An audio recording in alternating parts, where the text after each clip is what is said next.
어제 저녁부터 일부 언론에 문정인이가 주미 대사직을 고사했다 말이 나오고 있습니다. 고사하자마자 기다렸다라는 듯이 이수혁이라는 사람을 주미 대사로 발령을 한다. 지금 그렇게 이야기가 나옵니다. 자, 그런데 웃기는 거는 대사의 내정에서 한다 소리가 한 달쯤 전에 나왔는데 고사하려면 그때 고사해야지. 와, 지금 이제 고사한다고 이야기가 나오냐. 장관급 인사하면서 오늘 같이 주미대사도 발표하려 했는데 이제서 주미대사 고사 이야기가 나오냐. 이 부분을 보면 사실상 고사를 한 게 아니라 제가 그때 뭐라고 했습니까? 문정인이 지금 현재 미국 입장에서 봤을 때는 친북 반미 노선을 갖다가 이렇게 유도해가는 한국의 외교, 안보, 국방, 정보 라인의 최고의 리더다. 지금 직책이야 어떻든 뭐 강경하나 정경두나 서훈이나 뭐 또 통일부 김연철이보다 문정인이가 더 위에 있고 모든 지금 대북 프로세스의 대북 평화 사기 쇼의 정점에 문정인이가 있다. 이렇게 봐야 되는 겁니다. 그러면 그런 문정인이 입장에서 볼 때 지금 어떻게 했습니까? 자기가 다 설계해서 문재인하고 이야기하고 그것이 밑으로 내려가면서 각 부서의 장관들은 그야말로 거수기로 만들고 있죠. 자, 문 정권은 스스로 진보 좌파 정권이라고 말하죠. 뭐 공식적으로 안 하지만 다 내부적으로 그렇게 말을 하고 있죠. 그런데 진보 좌파면 이 정부의 시스템을 존중하는 거고 박근혜 전 대통령이 만기 칠남을 한다고 얼마나 비판을 했습니까? 대통령 1인이 모든 걸 다 세세한 데까지 지적하고 개입한다. 그래서 박근혜 정부의 지금 비민주성에 대해서 질타한 이 정권에서 지금 자기들은 박근혜 정권이 저리 가라 할 정도의 진짜 온 사방을 다 장악한 채 몇 사람이 다 하고 있죠. 문정인이가 주미 대사로 간다 했을 때 미국의 입장에서 봤을 때는 지금 미국의 가장 적대적인 그런 대한민국의 외교, 안보, 국방, 정보 등을 관장해가는 그 사람, 그리고 또 북한의 비핵화에 대해서 주도권을 쥔 사람이 이제 미국 한복판에 와서 대사라는 외교관이라는 특전, 외교관은 특별한 특전들이 많지 않습니까?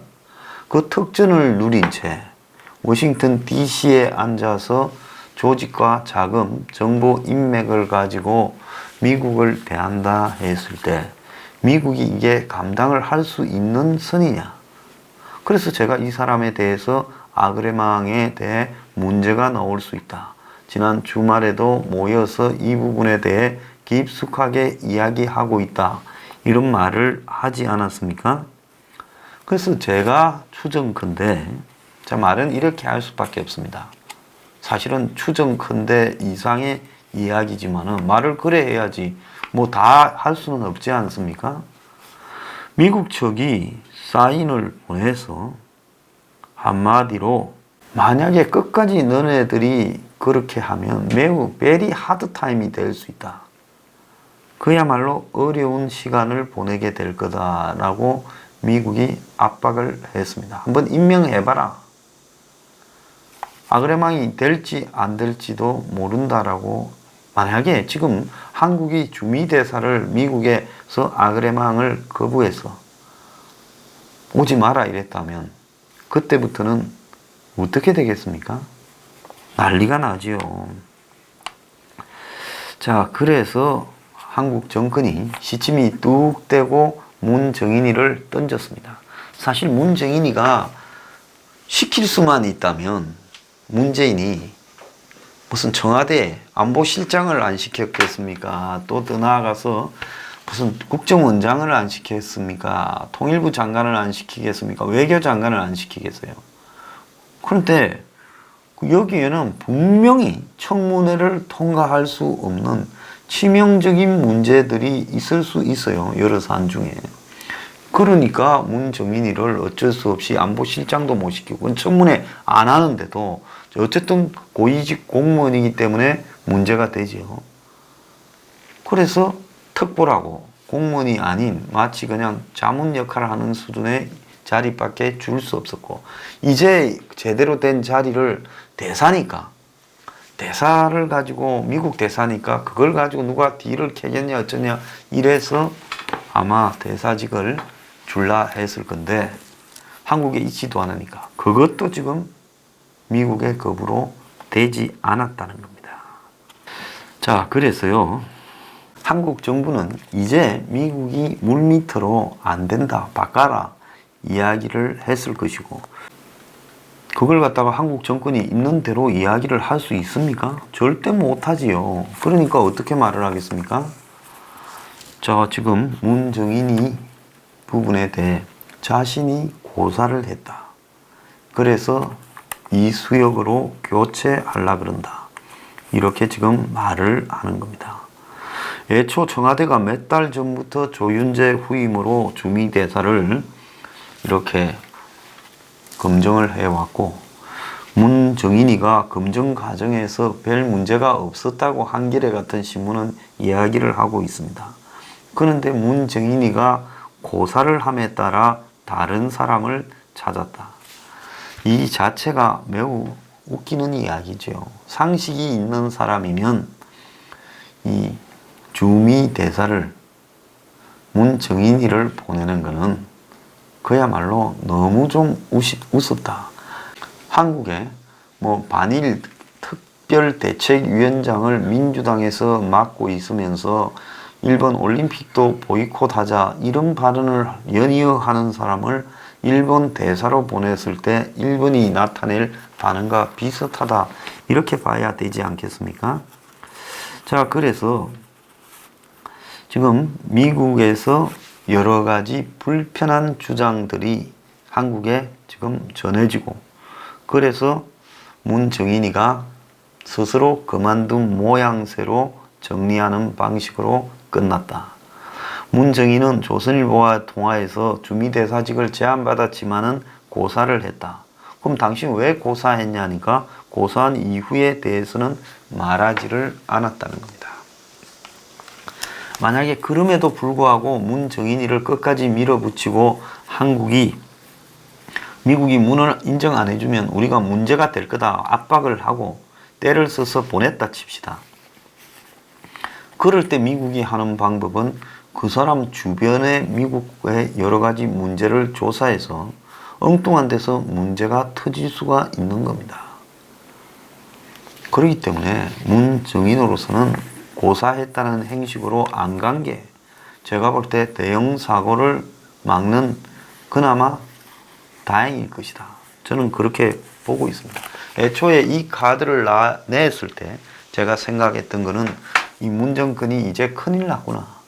저런 이야기는 아예 아이디어 차원에서도 거론되지 말아야 되고, 심지어 문정인 스스로가 그런 이야기가 나왔을 때 바로 고사를 해야 될 건데, 그런 것들이 하고 싶고 또 시키고 싶고 해서 밀어붙여져서 미국에까지 던져졌다가 미국에서 어떤 이야기들이 나와서 정리되어 갔다면 이것은 매우 심각한 수준의 문제가 있는 거다.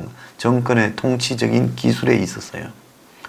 그래서 문정인이가 미국 대사에서 지금 탈락한 부분은 그동안에 문정인 스스로가 부려온 씨앗에 대한 한마디로 대가다, 이래 봐야 되고요. 이런 사람을 통과시켜 줄 만큼 허술하지는 않다는 겁니다.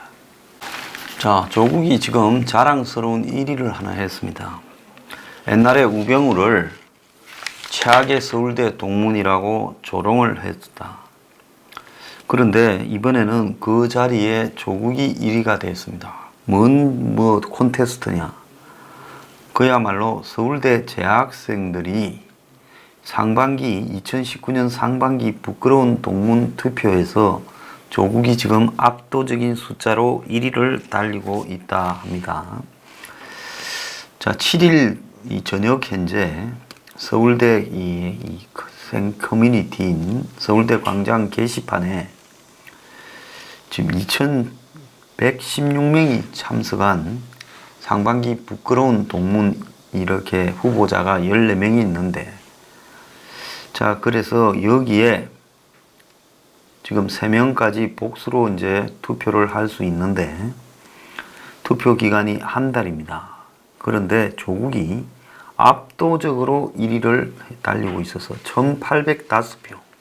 조국 다음으로는 유시민이가 601표. 그리고 그 다음에는 안민석이가 480표. 그리고 그 다음에는 이해찬이가 424표. 이제 야권으로 와서는 나경원이가 318표. 김진태가 262표. 그리고 이제 심상정이가 140표. 이런 수준입니다. 자, 한때 그 우병우 1위를 했던 우병우는 지금 252표로 내려갔습니다. 자, 그래서 이 조국이 옛날에 2016년에 제1회 부끄러운 동문상 설문조사가 있었다는 거예요.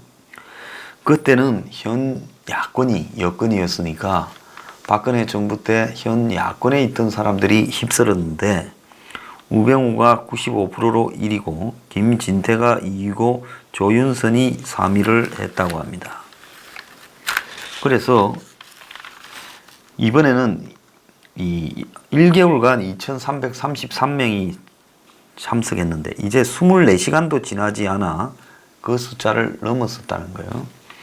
자, 그래서 투표 기간도 1개월 할 거니까 아마 조국이 엄청나게 많은 폭탄표를 받을 것 같습니다. 자, 그런데 웃자고 하는 이야기 같으면 그냥 조국이 그때 가만히 있었으면 이번에도 웃고 넘어갈 일이 될 겁니다. 지난번에 서울대 교수를 폴리패스라고 안 했으면, 선거 출마하는 교수를, 자기가 이번에 학교에 복직할 때 그렇게 그만둬라, 폴리패스다, 조국이 조국에게 말을 했다, 뭐 이런 이야기들을 안 들을 수 있었을 겁니다. 이번에도 똑같아요. 자기가 종종 1회 투표 결과를 공식 석상에서 입에 물고 다녔다는 겁니다. 2017년 4월에 문재인 지지 연설에서 학생들이 최악의 서울대 졸업생 3명을 뽑았는데 3위가 조윤선, 2위가 김진태, 1위가 우병우다. 서울대 다닌 사람들이 이런 분만 있는 것이 아니라는 것을 알리기 위해 내가 문 후보 지지 연설에 나왔다. 굉장히 교만하고 오만한 이야기였죠. 같은 해에 김진태 의원을 비판하면서도 똑같은 말을 했다는 겁니다.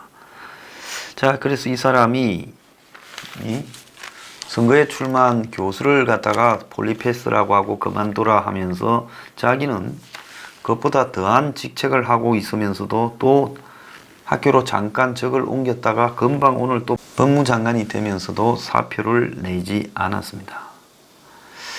자, 그래서 거기다가 잠깐 학교로 적을 옮긴 사이에 이영훈 교수를 향해서 별의별 이야기까지 다 퍼부었습니다. 그래서 어제 고소가 되기도 했습니다.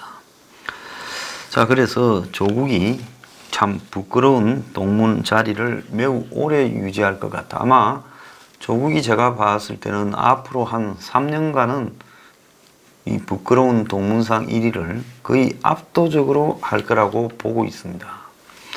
조국은요, 이제 자신을 한번 돌이켜봐야 인생이 여기서 적당히 망가지지, 이제 적당히 망가지는 게 아니라 우병우 깜빵 같지 않습니까? 우병우 똑똑하잖아요. 근데 굉장히 똑똑한 우병우가 민정비서관에서 민정수석으로 가고 어린 나이에요. 이렇게 할 때 거기서 우병우가 조금만 자중했더라면 그래 안 됐겠죠. 그런데 우병우는 밖으로 자기를 잘 드러내지는 않았습니다. 속만 그렇게 났지요. 근데 조국은 잠시도 그냥 잊지 못하고 여기저기 싸움을 걸어대면서 그야말로 투견처럼 여기저기를 물고 뜯었는데 그가 물고 뜯은 사람들이나 대상은 전부 자기한테도 해당될 수 있는 이야기를 가지고 남을 물고 뜯었던 겁니다. 자, 이제 조국이 심판대에 오르기 시작했을 때, 조국이 국립대학 교수 아닙니까? 그죠? 잘못하면 다른 국립대학으로 전근 갈 수가 있어요. 그러니까 이제 이쯤에서 그만해야 되는데, 저런 유의 특질이 뭔가 하면 절대로 그만둘 줄을 모른다는 겁니다.